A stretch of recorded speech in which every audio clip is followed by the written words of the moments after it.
Yeah, it's such a blessing. You're saying count your blessings. I was going through Mississippi one time and I saw a big billboard that said, if you only had what you thanked God for today, what would you have? And it's like, oh, so now I'm starting to, oh God, thank you for this body that can work, and this house, and this food, and this water, and thank you so much. And it's such a blessing too. I think God likes to hear thankfulness.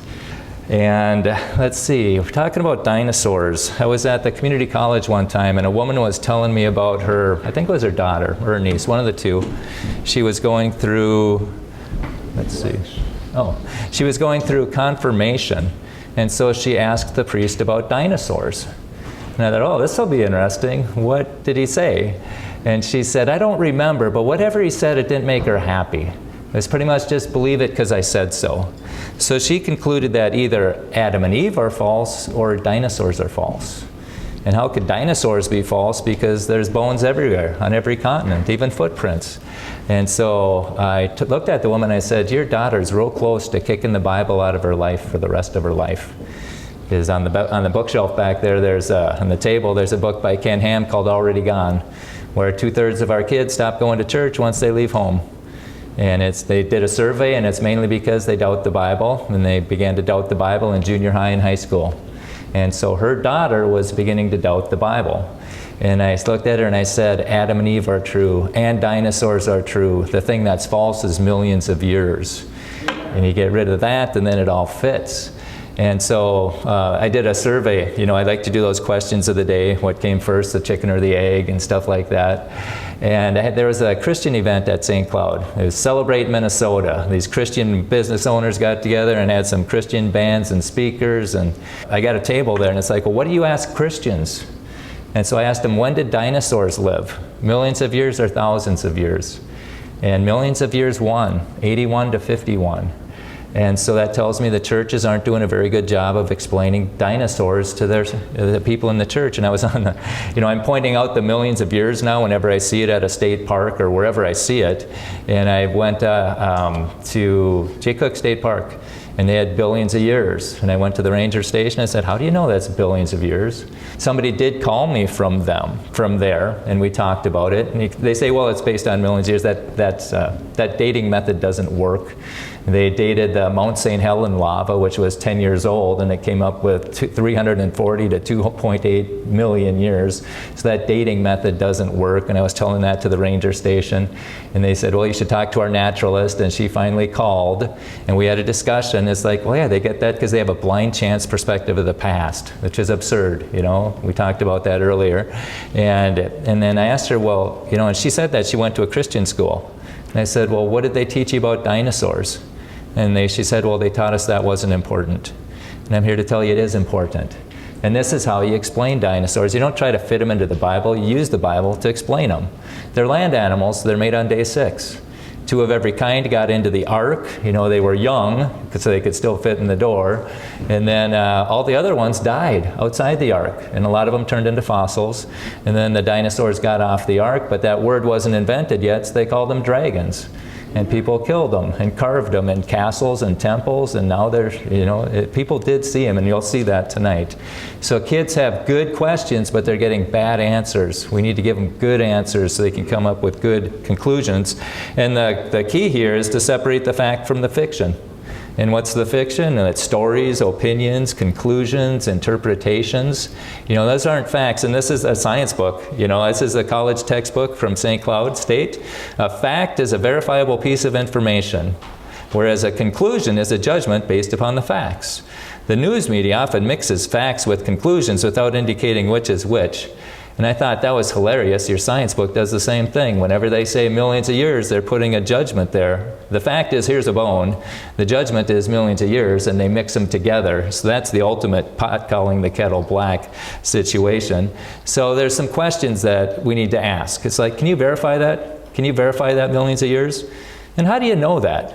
You know, what interpretation are you putting on there? Has it ever been observed? And are you making any assumptions? And the biggest assumption they make is that there's no God. And if there's no God, now you paint yourself into a corner. You got to break a whole bunch of laws of physics. You got to get matter from nothing, life from non-life, consciousness from matter, immaterial ideas from matter. and it's called Einstein's Gulf. But let's just separate the facts from the conclusions in this article. New massive dinosaur skeleton discovered. His team discovered some 70% of the bones Dreadnoughtus had below its head. Is that a fact or is that a conclusion, a judgment? Well, I think that's a fact. We can see the bones. That's 70%. How about this? Some 80 million years ago, a raging torrent swept away 2 Dreadnoughtuses, and these are about the size of 747s. You know, they could fill up a basketball court. But this river swept them away, perhaps already dead, before dumping them on a bed of quicksand-like sediment. Yeah, because they have to get buried rapidly. That's why they're saying all this stuff. In a stroke of luck for scientists, this mire swallowed the animals whole. Oh, lucky us. And it's a raging torrent. How do they know it wasn't a tsunami? How do they know it wasn't a flood? But that's what they have. So this is a judgment. That is not a fact. That's an interpretation. And then here's another article. These are the guys that found it. It's 85 feet long and weighing almost 65 tons. Well, the length, that's, you know, they can stretch it out on a basketball court. That's about how big it is. The weight can vary. They're just guessing at that. But they got the bones. They can lay them out. And then it says that they got the tail, the neck vertebrae with a diameter of over a yard. So this vertebrae is like this big. We got any chiropractors in the house? Anybody? That'd be quite an adjustment. And then they got the tail, 30-foot tail. I mean, that's as big as my brother's silo. It's a long tail. So those are facts. We can observe those. Okay, and the 2 skeletons are evidence that these individuals were buried in sediment rapidly before their bodies fully decomposed. Remember, they have to be buried or they're not going to fossilize. These 2 animals were buried quickly after a river flooded and broke through the natural levee, turning the ground into something like quicksand. Again, how do they know it was a river? How do they know it wasn't Noah's flood? But these are the bones that they have. And then Argentina, you know, they have a lot of bones. That's quite a few for when they make putting some together. Because Argentinosaurus is known from only about half a dozen vertebrae in its mid-back, a shin bone, and a few other fragmentary pieces. So that's just a handful of bones, and they put all that together. You know, the bones they got are in that square, and they put all this other stuff together. And then they find something like this in the dirt. Well, what's that? Well, who's paying the bill? I'll make it look like you want me to make it look. It can be an ape, it can be closer to human. What do you want? You're paying the bill. What science do you want? We talked about that earlier, didn't we? Eisenhower. If you're paying for science, you're going to get the science you're paying for. And they like a lot of these ape-like ancestors. So these are Lucy's bones. You could make a chimp or you could make a human, depending on who's paying you. And so at the St. Louis Museum, there they are. And notice the feet, notice the hands, notice the whites in the eyes. There's no evidence for any of that, but they put it on there. They're taking a chimp and trying to make it look like a human. And then at the Ark Encounter, I didn't get there yet, it's the museum, Creation Museum. They said, no, it's this. This is what it could be. There he is. And so how come we have such different interpretations? We got the same evidence, we got the same fossils. How come we have such different conclusions? It's because we have different starting points. I'm starting with a creator, they're starting with blind chance. And it just makes no sense. It's illogical to think a building had a builder, a painting had a painter, but a creation didn't have a creator. It takes way more faith than that. So they got different starting points. And these are pictures from the Creation Museum. Anybody ever been there? Anybody? Oh, you guys got to get there. Yeah, and the Ark, it's really good. Or if you're going to the other way, if you're in Nebraska, in Broken Bow, Nebraska, there's a really cool Creation Museum. Boneyards, I think is what it's called, but it's not very big, but it's really, really, really good. Okay, and everybody's asking, hey, what happened to the dinosaurs? It's like a better question is, where'd the dinosaurs come from? How did life begin? How did that life turn into all those animals? They don't have any evidence for that. And then when did dinosaurs live? And they got 2 interpretations. One's based on the Bible. Dinosaurs are made on day 6, roughly 6,000 years ago. A blind chancer says, no, they evolved from rocks 4 billion years ago and became dinosaurs 250 million years ago and then died 65 million years ago. That takes a lot of imagination. But what does the science say? This is T-Rex blood. This is a Nova article. This is, most experts thought that such structure would have decayed because she found dinosaur soft tissue. Decayed and vanished long ago, but Schweitzer has found evidence of delicate structures such as blood vessels and red blood cells. Those are facts. We can see them. And then it jumps on to the judgment or the conclusion that have survived millions of years. So they're mixing it in one sentence. The facts with the judgments. Okay, now here's some ice. There's a chunk of ice in here. Okay, how long do you think this has been out in this room? Would it make sense that this was in this room 1 million seconds? That's 11 days. No. Would it make sense that it was 65 million seconds? That's 2 years. No. Okay. So, but could it be here 1 hour and 13 minutes? That's 4,400 seconds. Would that make sense? Yeah. That's what's happening. This ice represents soft tissue. Soft tissue can't last that long, but it can last thousands of seconds. And the years there, man's word is 65 million years, God's word is 4,400 years. And we're going to see our favorite scientist right here, Mary Schweitzer, again. This is a different clip explaining how it can't be there. Utterly shocking because it flies in the face of everything we understand about how tissues and cells degrade. Listen to this. Is that amazing to find this kind of soft tissue in a fossil this old? And what can the soft tissue really tell us? Well, it's very amazing. It's utterly shocking, actually, because it flies in the face of everything that we understand about how tissues and cells degrade. It's not something that any one of us could ever predict or hope for. Yeah, that's a problem. Because they got the blind chance perspective. They got millions and billions of years on their mind, but if they would just switch it to thousands, now it's not a big deal. And listen how many times it says the fact of millions of years, the fact of 70 million years. Is the fact that this stuff was fossilized as it was, of 70 million years old, you don't expect to find soft tissue, do you? Not at all, no. It was utterly shocking. So you have to sort of rewrite the book as far as fossilization goes, I assume. Well, that's the exciting part for me. I've always been very intrigued by how things change in going from a living being to part of the rock record. And like I said, a lot of our science doesn't allow for this. All of the chemistry and all of the molecular breakdown experiments that we've done don't allow for this. So if this material turns out to be actual remnants of the dinosaur, then yes, I think we will have to do some certainly rethinking of some of the basics of the model of fossilization. You know, Mary, when I was reading about this story, I was amazed that in some of the capillaries, when you went to pull them, they snapped right back. Are you amazed at the quality of these remains? Absolutely. 70 million years old, huh?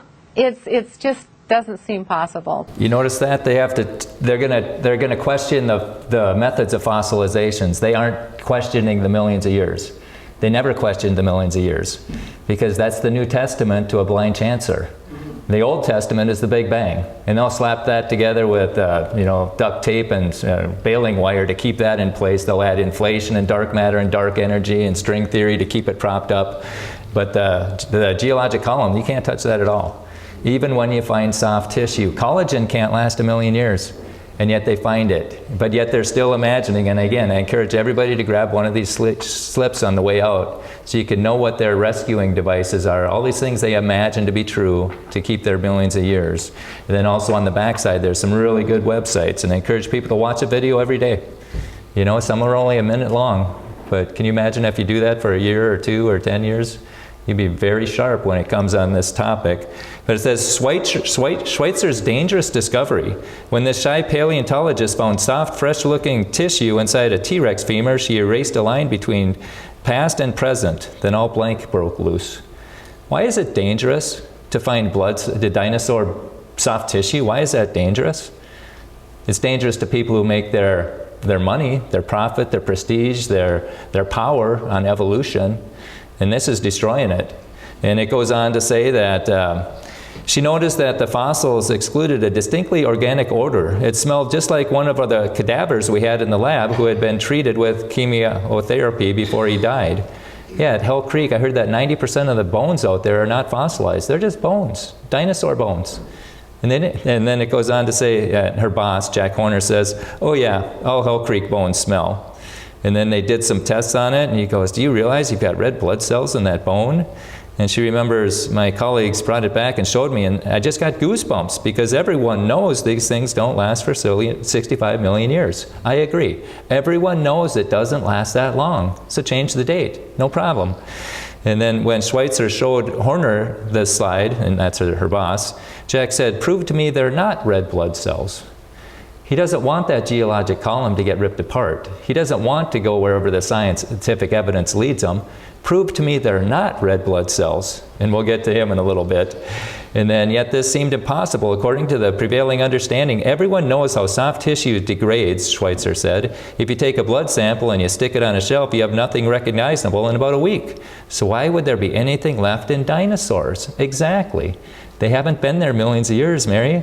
Transparent blood vessels. Uh-oh, this isn't happening. Sure enough, she says, vessels all over the place.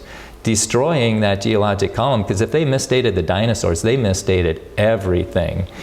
Okay, and then through the microscope, she could see what looked like perfectly formed osteocytes, the cells inside bones. The past was roaring to life. And so this is Bob Enyart. This is Real Science Radio. I was listening to him on the way down, and he's passed away, but his shows live on. And it's just such a tremendous blessing to the body of Christ to be able to get his research, even though he's gone. And you can go into this. You could go into rsr.org/Horner, and you'll be able to hear him offer Jack Horner $20,000. I'll give you $20,000 if you carbonate that bone. What do you think Jack says? Well, we don't have to guess because we can listen to it. They recorded it. Paleo. Hello, could I speak to Jack Horner? Yeah, who's calling? This is Bob Enyart with KLTT Radio in Denver, Colorado. That's Bob Enyart. Yeah, let me transfer you over to his office. I think he should be in there right now. Hello? Hello, Jack. This is Bob Enyart with KLTT Radio in Denver. Uh-huh. How are you doing? Good. Jack, I sent a letter to Bob Harmon a few weeks back offering the museum a grant of $8,000 to do a carbon-14 date test of that soft tissue T-Rex you guys dug up. And he said he would forward that to you. And I'm wondering if you saw that or considered it. Well,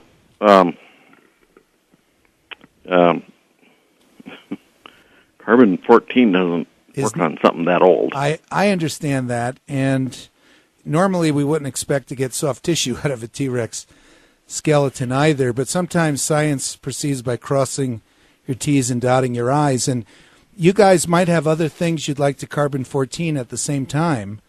In fact, in the last couple of weeks, I've been able to raise a little more money, so that's up to $10,000 now, that we'd be honored to give you guys if you would consider doing that test.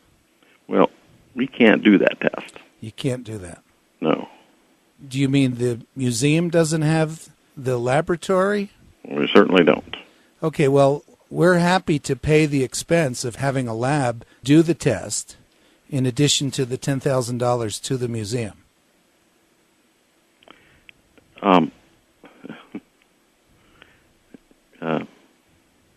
Do you know how carbon-14 works? Yeah, I'm familiar, and I realize it's useless for anything over maybe 50,000 years or so.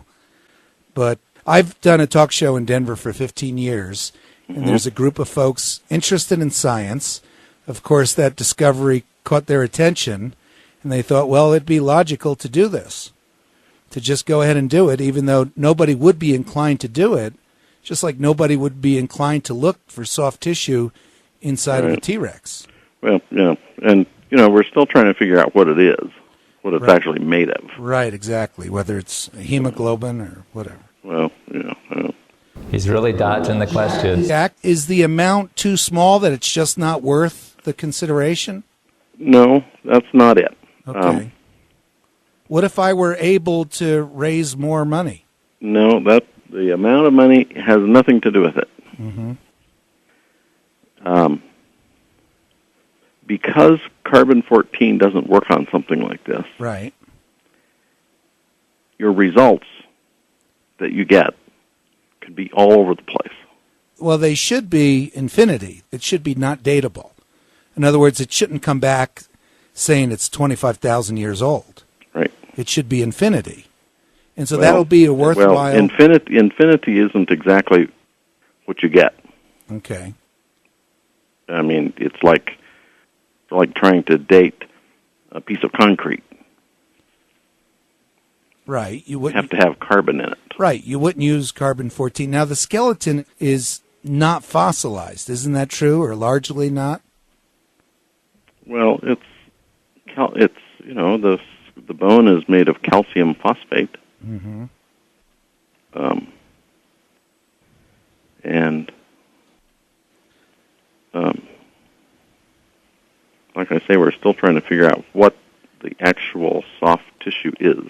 Right. And see, we were hoping that a test like this would just add another bit of scientific information that you would have at your disposal. And also, in that grant letter, we asked if it could be a blind test with 5 different specimens, and therefore then the museum could test 4 other specimens that you might want to have carbon-14 dated, and so you could put it all in the same batch, and those testing then will pay the cost of that. That'll be free to the museum plus the $10,000 grant.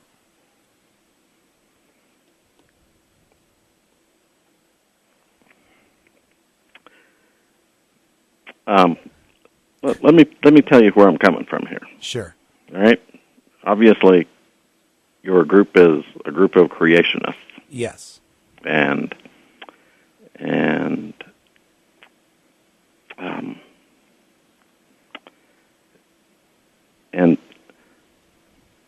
the spin they can get off of it, right, doing it, is not going to help us. Yeah. So even though it's just a scientific test, they're not asking for voodoo or anything. It's not actually a scientific test. That's what I'm trying to tell you. Carbon-14 dating something with soft tissue in it. Jack, if I could raise $20,000, would it be worth?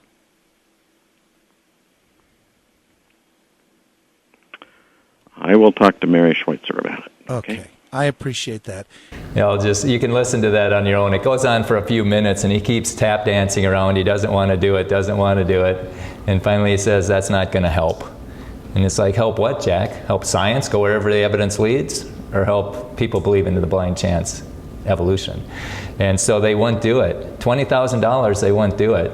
And the neat thing is they were going to have it be a blind test. Send in 5 specimens. Nobody knows what they're testing, and see what dates you get. Because they never do blind testing. They always need to know, where did you find it? How old do you think it is? These people actually did carbon date the dinosaur bones. This is the 2012 Western Pacific Geophysics meeting in Singapore. It's when they got carbon-14 dates resulting from many bone samples from 8 dinosaur specimens, all giving dates ranging from 22,000 to 39,000 years. That's a far cry from the 65 million years. And this is where they should have been able to present it, and then people can say, how did you do that? What test did you do? Who did the tests? But they weren't allowed to do that. The abstract was removed from the conference website by 2 chairmen because they could not accept the findings. Unwilling to challenge the data openly, they erased the report from public view. That's what's happening.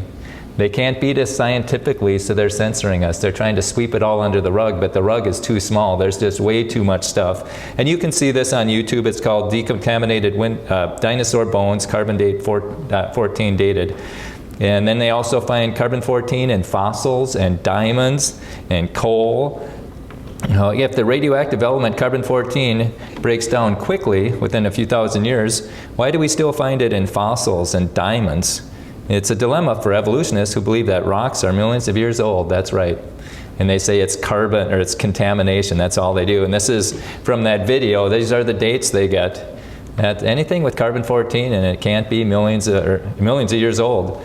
And then it says the organic material taken from every rock layer, such as fossils, coal, limestone, natural gas, and graphite, all have measurable radiocarbon.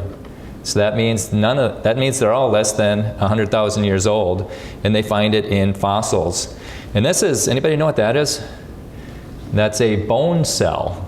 And it's got those phallopodias. Those are really thin, so they'll break down really fast. And Mark Armitage, he was running this expensive lab at the University of California, Northfield or Northridge, one of the two. He found some of those in a T-Rex bone, or no, in a Triceratops horn. He found some of them. Nobody had ever done that. And he submitted it, and he got a phone call that says, you realize this is controversial? And he says, yeah.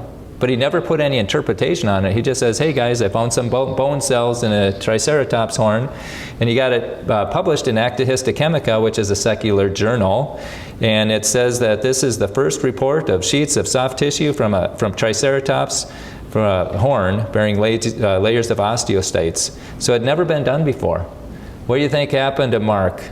You think he got promoted? You think he got a raise? An office with a view? What do you think happened to him? Bingo, he got fired. Don't kick the sacred cow of evolution. Mary Schweitzer, she's an old earther, so she kept her job. Mark, he's not, so he got fired. And there's a whole book, there's 3 volumes of books out there. One of them is on the table. It's Censoring the Darwin Skeptics, I think. But yeah, Jerry Bergman, that happened to him multiple times, and then people started sending him reports of it happening to them, and he researched them and he compiled them into these books. And you can read about all these people who got fired, or they didn't get their grant, or they didn't get tenure. It's just a shame. And if you want to watch a movie, watch Expelled, No Intelligence Allowed. So there is a definite witch hunt. My goal is to have some bracelet that's a color that means like freedom to think. That's what we want. Nobody should object that, especially professors. And then after that catches on, we can do a come out of the closet day. You can be a creationist and not get fired. See, they're being persecuted right now. And Mark Armitage, so now he sued the college for wrongful termination, and he won. But he's not teaching there anymore, so who really won? And you can see his work at dstri.org, that's Dinosaur Soft Tissue Research Institute. And he goes around and shows homeschoolers the dinosaur bones. And I was able to help at one of his workshops, so I got to see this stuff. And you get to see this stuff underneath the lab with your own eyes. Those are blood cells and blood clots in there. And then you hit them with UV light and they glow. And it goes on to say that these blood clots happen when we conclude that the iron from the canals in this crystallized remains of the blood clots clotted during an asphyxiation event that killed the animal. So they drowned. The dinosaurs drowned, and it shows up in their blood cells. And they also have that death pose. They're always arched back like that, and that's what happens to like chickens or stuff. They arch back like that. It's a death pose. Can anybody see the nerve in there? You can. You hit it with UV light, and you can see how it glows. And then you zoom in on it with the telescope or the microscope, and you keep on zooming in, and it keeps on getting more and more beautiful. The things that God makes are just incredibly beautiful the closer you get to them. The things that man makes, there's more and more imperfections the deeper you get in. And then it's Mark's pictures on the cover of Microscopy Today. And that's why, and that was on the poster that got stolen at St. Cloud State, and I think that's why. Okay, did dinosaurs live with man? This is Dr. Carl Baugh. He's next to a footprint in the Permian level, and the Permian level is way down on the geologic column. That's even before the dinosaurs. So how does that happen? And then we went to Dinosaur Valley State Park in Glen Rose, Texas, where there was a big flood 100-some years ago on the Paluxy River, and it ripped a layer of bedrock off, and it left you could see dinosaur footprints. And you can read about this. Not only was there dinosaur footprints, there was human footprints. And they can watch about this on a video called, this is Don Patton's Extraordinary Evidence That Dinosaurs Lived with Man, or Dr. Carl Baugh, the Creation Symphony, they talk about that. And this is what they see. They see these huge footprints next to dinosaur footprints. And Roland T. Bird, a field explorer for the Field Museum, reported 15 to 20 inch long, clearly defined human footprints with the dinosaur tracks. I'm 6 feet tall with an 11-inch foot. 15 to 20 inches? These guys were giant. Were there giants in the earth in those days? Yeah, that's what the Bible says, Genesis 6:4. There were giants in the earth in those days. And there's 2 people I really wanted to interview for my podcast, and you can see these on my YouTube channel. Make sure you grab one of my cards and go into the podcast, and you can listen to this interview I had with Carl Baugh. In 1981, in the spring, I made a trip to Glen Rose, Texas. And there made a discovery that changed my entire life. I was completing the master's in archaeology and was assigned by my mentor to direct an original excavation. And in the process of doing that, after removing the limestone layer, discovered a trail of dinosaur footprints 19 altogether, 19 successive dinosaur footprints. Removed more limestone, and 18 inches from one of those dinosaur footprints, I discovered a 16-inch human footprint. Genuine in every detail. The great toe, which is unique to man, second, third, fourth little toe, metatarsal arch, the ball section of the foot, the medial section, which includes the interior ball section of the foot, and the lateral with a bulge. All of that is unique to mankind. And continued to excavate and discovered 3 more. So a series of left, right, human footprints among dinosaur footprints. I called the press. They flew down by helicopter. The next morning, I got on the plane at DFW to go back to St. Louis, and headlines in the newspaper stated, "Tracks Step on Evolution." Yeah. Oh, yeah. Oh, yeah. And then the battle began. Oh, yeah. And he was an old earther, and I asked him what it was like, because I thought he was a theistic evolutionist, but he was a progressive. But this is what he says. I was a progressive old age creationist. But it really is in the same camp, unfortunately. So this destroyed my paradigm completely. I didn't sleep for 4 days and nights. And then I went back to St. Louis, and the press started calling and took the news, the controversy worldwide. And I'd like to say that every honest person has identified with it. They too have to go through a catharsis, a complete change of mindset in order to accept this. And even some very good creationists are hesitant to accept this because the evolutionists have targeted everything we do and, of course, propagandized every false idea they can. But that's fine. We would expect that because this destroys their religion. It does. It does. But it supports the true religion and the true God, and the Bible as being the Word of God. Amen. Amen. Yeah, and so I was blessed to have him on tape. That is a valuable interview. Who else do you know who's found human footprints next to dinosaur footprints? And he said that he's the most hated person when he gets on campus because of what he knows. So they'll do anything they can to discredit him. And what he's doing, he's building a biosphere where it's got more oxygen, more air pressure, a higher magnetic field, trying to simulate the pre-flood conditions. And his piranhas grow 4 times bigger. And I asked him about that when I saw him speak one time, and I said, "Do they grow 4 times bigger?" And he looks at his friend and he goes, "At least 4 times bigger." And then when I was interviewing him, I said, "What's the deal with your piranhas? How big are they now?" And he said they outgrew the tank. We gave them back to the owner. Yeah, they're huge, and that's why things were bigger in the past. And you can see more of this is Footprints in Stone, Forbidden History, number 2. It talks about, this is what it used to say, giant men tracks that way, the McFall place.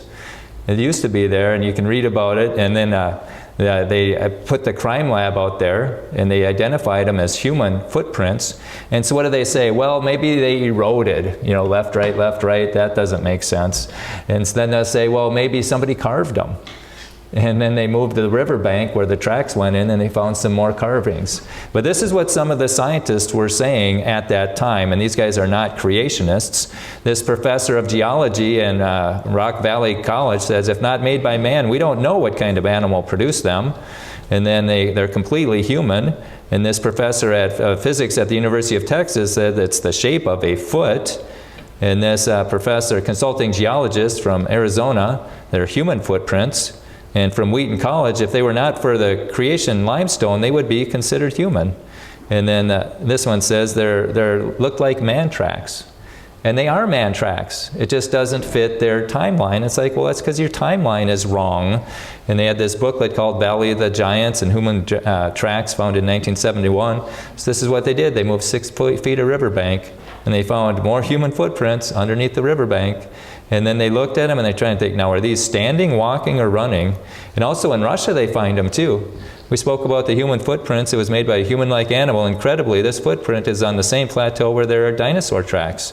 So these guys were trying to get together with those guys in Russia to take a look at these tracks, and then all of a sudden, no, they don't have permission anymore.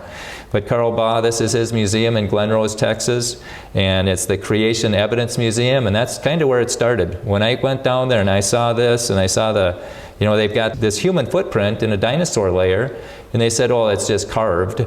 So they cut it in half, and they found the compression ridges. You can't carve compression ridges into the mud. And then they said, oh, it's just a dinosaur footprint, and they carved the toes on them. So then they cut the toes, and they found the compression ridges. Those are human footprints. And then they did experiments, is this walking, running, or standing, and it turns out that it's a running footprint. You get balls up, it balls up in the middle. As they come down on the heel and roll over, there's a bulge in the middle. So these are running footprints. What are they running from? I think there's a lot of water coming at them. And then they found this one. This is Don Batten, and he presented this at somewhere in Tennessee, some college, and said, yeah, this is the perfect footprint. It's not carved, it's raised. Whatever filled in there was stronger than the surrounding thing. So then it's raised up, and a day or two later, somebody's out there with a crowbar destroying it. So they just will not allow the evidence to point to a creator. And here's a dinosaur stepping on a human footprint. They didn't have to cut this one. They could run it through a CAT scan, and it's got the compression ridges too. And then here's a human footprint. They found a fossil finger. They cut it in half, and it's got a bone where it's supposed to be. And I came out of there, and I was mad. It's like, why do I got to go to Texas to learn this? Why isn't this common knowledge? Why doesn't somebody do something? Well, maybe I should do something. If you ever feel like that, I think it's God's tapping you on the fake shoulder to do it, whatever it is. And I thought, well, okay, I'll prepare, and perhaps my chance will come. And they just keep coming. And it's so fun meeting brothers and sisters, sharing the truth. And then if people didn't see them, how could they carve them in canyons? You can see this from the extraordinary evidence that dinosaurs lived with man, Don Patton. This is Mike Snavely. He's got some really good videos. I'm going to leave you one of his. It's called The Horrors of the Flood, which should be the evidence of the flood. But listen to what he says about that carving. Natural Bridges National Monument. Okay. So, do you want me to tell that story? It's funny. Okay, so get this. We've known about a large sauropod dinosaur carved into a rock in a national park in southeastern Utah. I had called the national park and I asked when the best time of day to get a picture of it would be. He suddenly blurted out, all right, the item in question is best filmed at 1:30 in the afternoon at the time of year that you're going to be there. But now I've exceeded my authority. I said, what'd you say? You've exceeded your authority? He says, yeah, that's a level 3 artifact. What's a level 3 artifact? So I asked him that. He goes, okay, level 1 is any object in the national park that you can see and you can ask us questions about. A level 2, we will not tell you that it's here, presumably to protect it. We will not tell you that it's here unless you already know that it's here, and then you can ask questions about it. A level 3 artifact, we have to pretend doesn't exist.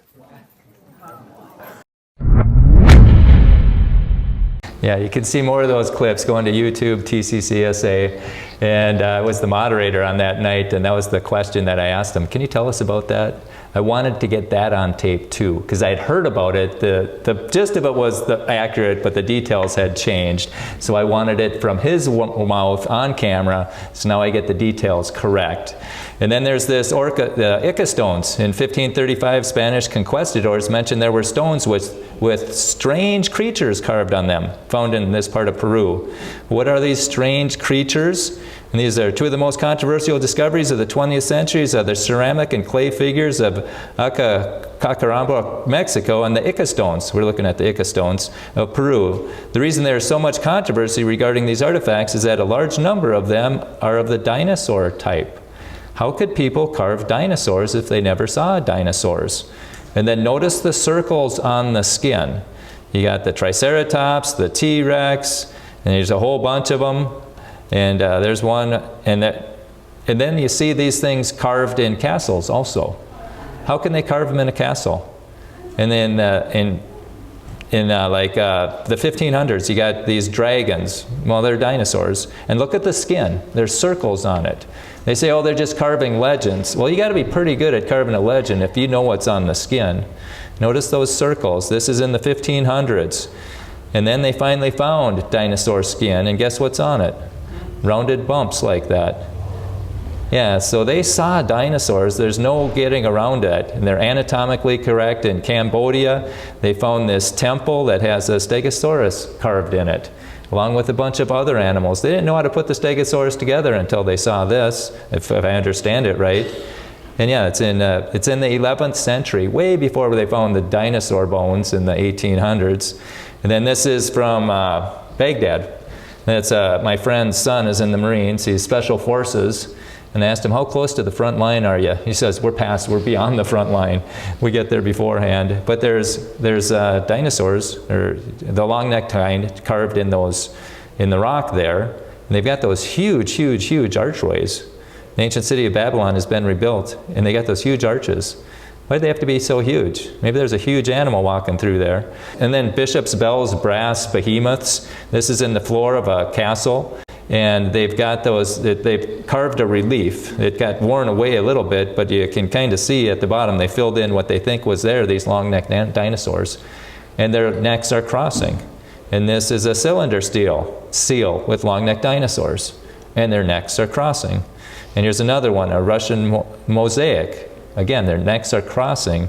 And another one. And this is what giraffes. Somebody put words to this. You might not hear it at the beginning. It says, look at her. She's all neck and legs. She's all neck and legs. Look at her. Oh, I am looking at her. Stop looking at her. You just told me to look at her. Ow! Ow!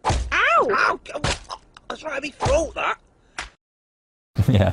Yeah, those are giraffes. They do that. It's called necking. And that's what they do. So maybe the long-necked dinosaurs did that too. I don't know. Maybe, maybe not. Okay, if dinosaurs lived with man, wouldn't they show up in literature and history? The answer is yes, and they do. But it's not called a dinosaur, because if you go into the 1828 dictionary and type in dinosaur, it's not there. Did you mean dancer? Did you mean duncery? No, I meant dinosaur. See, dinosaur wasn't coined until 1841. So what did they call them beforehand? Dragons. Yeah, dragon, a genus of animals, the Draco. They have 4 legs, a cylindrical sail, and membranous wings. That was kind of interesting about the wings. And then you read the literature, Gilgamesh slayed a dragon. You had Beowulf, slew many dragons. And then you got the dragons of legends around the world. And this bothered Carl Sagan so much. How did these people, separated by so much distance, so much time, describe the same animal? And it bothered him so much, he wrote this book called Dragons of Eden, Speculations on the Evolution of Human Intelligence. His reasoning was that our memories get passed on in our DNA. That's how we could carve and describe those dinosaurs, and that has been debunked. St. George slayed a dragon in 275, and he was martyred for his faith. And to commemorate this is St. George's Chapel in Spain. The cloth was made in 1600. He's killing the dragon. And then Alexander the Great reported that when he conquered parts of what is now India, his soldiers were scared by great dragons that lived in caves. And then Marco Polo went to China and reported that the emperor raised dragons to pull his chariots in parades. Well, why would he report that? Unless maybe the emperor was raising dragons. And you ever notice a Chinese parade? You know, they'll typically have a dragon flying around in there somewhere. And maybe that's based on what used to be. He also reported that there was the royal dragon feeder. And there's books that even tell of Chinese families raising dragons to use their blood for medicines and highly prizing their eggs. And so then also, it's in the Chinese calendar. You got all these other animals and a dragon. Why would it be there if it wasn't real? And why does the Bible compare the devil to a lion, a serpent, and a dragon? Well, if it's fictional, you know, it's got to be real. It wouldn't make sense for God to compare something that's real to something that's fictional. So I think the dragon was real. Are there dinosaurs in the Bible? You bet. Yeah, Job 40:15. You know, behold now behemoth, which I made with thee. He eats grass as an ox. Lo, now his strength is in his loins, and the force is in the navel of his belly. So behemoth, whatever it is, has a big belly. So hippo has a big belly. Elephant has a big belly. And that guy has a big belly. So he could be behemoth. But you keep reading, and it says, he moveth his tail like a cedar. The sinews of his stones are wrapped together. His bones are as strong as pieces of brass. His bones are like bars of iron. He is the chief of the ways of God. So this may be the biggest thing God ever made. And he's telling Job to behold, look at him, Job. Not imagine him, not pretend, you know, think of the legend. It's like, Job, look at that. I did that. That was me. I made that. And he moves his tail like a cedar. Is that a cedar? I don't think so. Not a cedar tree. That's not a cedar tree. Those elephants. No, that's not a cedar tree. It's more like a twig. The cedar tree is a long-necked dinosaur. So behemoth is a long-necked dinosaur. And God is showing them to Job. And so, then this is interesting too. The last verse of that chapter, I believe, or somewhere, and then he takes it with his eyes. His nose pierces through snares. So no, maybe behemoth had a horn like a rhino. Because sometimes you get, when you look at a rhino skull, there's no horn there.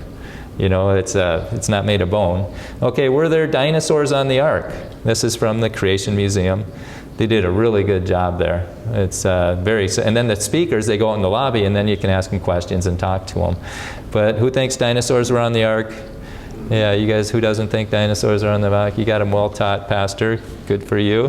That's what I like. There's some confusion at certain places. And yeah, they had the breath of life in their nostrils. So it says, and they went in unto Noah in the ark, two of all flesh, wherein is the breath of life. So the breath of life. And they went in, male and female, all flesh, as God had commanded them, and the Lord God shut them in. So they went in 2 by 2, so the dinosaurs were in there. Yeah, well, it would have been fascinating to see what that was like. Okay, now this new massive dinosaur skeleton, remember it says that big. How do you get something that big in that boat? Well, you take the young ones. The biggest dinosaurs were once young, or once small. The biggest dinosaur eggs, or this is the biggest one, it's about the size of a rugby ball. That's a T-Rex egg, I believe. So those really big dinosaurs, they started out as eggs. Okay, and then they found this in the ocean. This 32-foot long creature weighing 4,000 pounds was hauled up from 900 feet down off the coast of New Zealand. I think this was a Japanese fishing plane.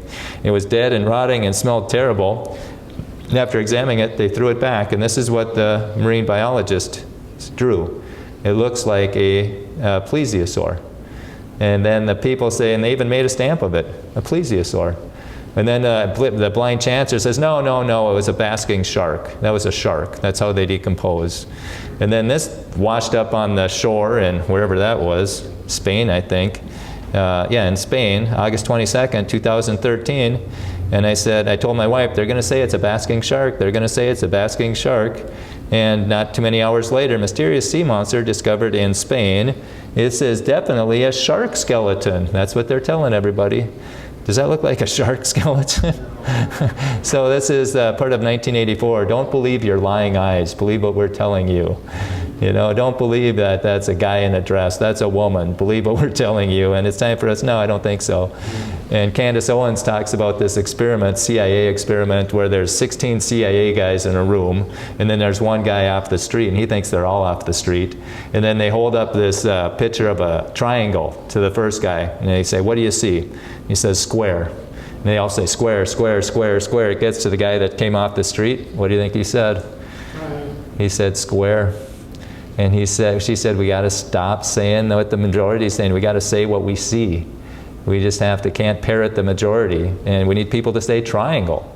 It's a triangle. I don't know what's wrong with you people, but it's a triangle. And that's what we need. But anyhow, it looks kind of like this seal, this Babylonian, the thing that was around that seal. Okay, so what happened to the dinosaurs? They say that some asteroid hit someplace and that killed them all. Well, then how come it didn't kill the butterflies and the frogs and everything else? Most of them died during Noah's flood. The only ones that made it were the ones on the ark. And then in the 600th year of Noah's life, and the second month, the 17th day of the month, the same day were all the fountains of the great deep broken up and the windows of heaven were opened. And people try to tell me that's poetry. That's poetry. I mean, that's about as historical as you can get. He goes out of the way to tell us what specific day it was, and the fountains of the great deep broke up. And after listening to the talk this morning, you'll know exactly what happened. And they say that and even in the textbooks, it says that dinosaurs turned into birds. And I don't know why they think that. I mean, they're just so much different. You go from cold-blooded to warm-blooded. You got solid bones to hollow bones, because birds have hollow bones, most of them, unless they're like loons that dive in. The rest of them have hollow bones. And dinosaurs have solid bones. How does that work? They got different lungs, different hearts, and then they got scales to feathers. They're not the same. Scales are just a fold of the skin. feathers are incredibly sophisticated. They come up through the skin, and they got these barbels and other technical things, and it's just amazing. And then the birds, they got these oil glands on the backside where they take the oil and they preen them so they stay good and nice and watertight. So what did happen to those dinosaurs? A lot of them came off the ark. The atmosphere was different. I think that's the big one. There's a theory that lack of oxygen, not asteroids, killed the dinosaurs, because an 80-foot Apatosaurus, also known as the Brontosaurus, had a set of nostrils about the same size of a horse's. And so they couldn't get enough oxygen through those nostrils if it's the oxygen we have today. Dinosaurs could not have existed without having more oxygen in the air to start with. And that's what we find in air bubbles, in amber. We find that the air bubbles have 50% more oxygen, because nowadays it's 21%. Back in those air bubbles, it's 32%. So a third of the atmosphere was oxygen. Now it's just a fifth of the atmosphere. Okay, and this is what Carl Baug's hyperbaric chamber looks like. And we could go down a rabbit trail with this, but we won't. Well, maybe. Do you guys remember baby Jessica, who fell in that well, like in the 1980s? There's a little toddler, she's outside, and the phone rings. You know, there's a well out there with a rock on it, and the phone rings, and you young people don't know what that means, but you had to go into the house and pick it off of the wall to talk to somebody. And she comes back out, and where's Jessica? Somehow that rock got moved. She put one foot down, the other one went behind her all the way up, and she dropped down, you know, like 20 feet or something, and she's in there for over 2 days. And it's over like 56 hours, and they ripped the paper, you know, they got her out of there, but her leg that was like that, it would turn black. It was either a leg or a foot. I read 2 conflicting reports, and one doctor says, we got to cut it off. Another doctor says, no, let's put her in a hyperbaric chamber. And that's more oxygen, more air pressure, and the foot came back. And they did more treatments, and she lost a little toe, but that was it. Okay, so I think the whole world was like that. We're living in the perfect environment. And that's what they'll do surgeries. A friend of mine invited us out to Hawaii, and we stayed at his place, and his sister, and his sister, she's a nurse, and they do surgery in hyperbaric chambers because you can give them more oxygen, they heal better. And then he's showing, I showed you his piranha grows 4 times bigger. When you look at these skulls, you know, these are beaver skulls. This is the Mastodon Museum in Missouri by St. Louis. The modern one's on the left, the fossil one's on the right. They figure the fossil one was 8 feet long, 400 pounds. And when I was there, I asked the one, because they had the geologic column, and then I asked somebody who worked there, I said, hey, what evolved first, the heart or blood cells? And they said, blood cells. And I said, what good are blood cells without a heart? And they said, the heart. And they said, okay, well, we'll give it to you. We'll give you, in this whole universe, you'll get the first blood cells and the first heart at the same place, at the same time. What good are they without lungs, or a digestive system, or a skeletal system? Do you see you have to be all fully formed, fully functional, or they're dead? And so then after that, when I took a picture of their video or something, somebody came out, you can't take pictures here. You got to delete that off your camera. And I had taken pictures earlier, and it wasn't a problem. So yeah, but anyhow, let's finish up with, this is Dr. Carl Baugh putting it all in perspective. The final conclusion is very simple. Man and dinosaur lived contemporaneously, and even though they're separated by evolutionary dogma by at least 64 million years, they not only lived contemporaneously, but were caught in a worldwide flood. And this is devastating to evolutionary theory, but very supportive of the biblical record of creation as detailed in the Holy Scriptures. It's devastating to evolution. They just keep sweeping it under the rug. So to wrap this up, we got to separate the facts from the fiction. And how do you do that? Can you verify that? Can you verify that's millions of years old? Can you verify the billions of years? And how do you know that? That test you're referring to, that's been wrong a lot. When we know the age of the rock, the test doesn't work. So why should we believe it when we don't know the age? And has it ever been observed? You know, have we ever seen monkeys turning into man? Or ape-like ancestors? Have we ever observed life coming from non-life? No, we haven't. And then are you making any assumptions? Absolutely. The big assumption, again, is there's no God. So those are the questions we need to have on the tip of our tongue and ask them all the time. When you see millions of years at a state park or somewhere, go into the ranger station. How do you know that? You know, that radiometric test, it's based on 3 assumptions that are unknown. They don't know the initial condition of the rock. They don't know if the decay process has been constant for millions of years, and they don't know if it's been contaminated. And what would contaminate it? Water. It'll wash elements in and out. That's why we don't have lead pipes. But again, I'd encourage you to listen to one of these videos every day. Just grow a little bit every day. And then when you see that stuff, you'll have the ammo in the back of your head. And you'll be able to ask them questions, and hopefully they'll reevaluate it. And now we're switching gears because we got the 4th of July coming up. And I designed this track, Freedom Anyone, because we don't know when our freedoms are being violated if we don't know what our freedoms are. And you open it up and it says, hey, what's in the First Amendment? What freedoms are protected? And I've asked even a guy at the Navy recruiter at the homeschool convention. I talked to him about this. You know, thank you for defending the Constitution against enemies, foreign and domestic. That's what I say. You know, because I used to say, thank you for serving, but that you can serve a tyrant. We don't want that. We want you to defend our freedoms. And I keep it in mind, keep in mind, that's why you're here. So I thank him for that. And then I asked him, you know, if you had to, could you tell us what's in the First Amendment? He said, well, if I check on it, he doesn't know. I have yet to find anybody who's taken that oath who can tell me what's in the First Amendment. Well, how can you defend what you can't define? So this track points them to there. Anybody want to take a stab at it? Anybody? Anyone want to get all 5? The freedom of speech, freedom of religion, freedom of press, freedom to assemble peaceably, and the freedom to petition the government for grievances. Those are the freedoms that we have. We aren't given those, we have them. The government can't take them away, but if we don't know that, we don't know that they're being taken away, and somebody doesn't know that they're taking them. And then why did the Pilgrims come to America? We, by the grace of God, undertaken for the glory of God, an advancement of the Christian faith, the voyage to plant the first colony. These are foundational documents to our country, and they're not being taught in our government schools, because if the schools can get rid of God, now they're the top dog. And in 1984, there's a part of the book that says, those who control the past control the future. And they're controlling the past by getting rid of God, so now the future they're in charge of, the government. And then it says those who control the present control the past. That's why so many people were getting censored during COVID. They wanted this narrative and they didn't want anybody to disrupt it. But that is falling up. This blew up in their face, actually. Then it goes on to say, did people evolve or were we created? In the Declaration of Independence, we hold these truths to be self-evident, that all men are created. They have to write in created and equal, and they are endowed by their Creator with a certain inalienable rights. And we have these rights, and they can't take them away. And then the answers are there for the people, and they can fill them in on the inside there. And at the bottom it says, why do government schools teach false information to prop up a blind chance perspective of the past?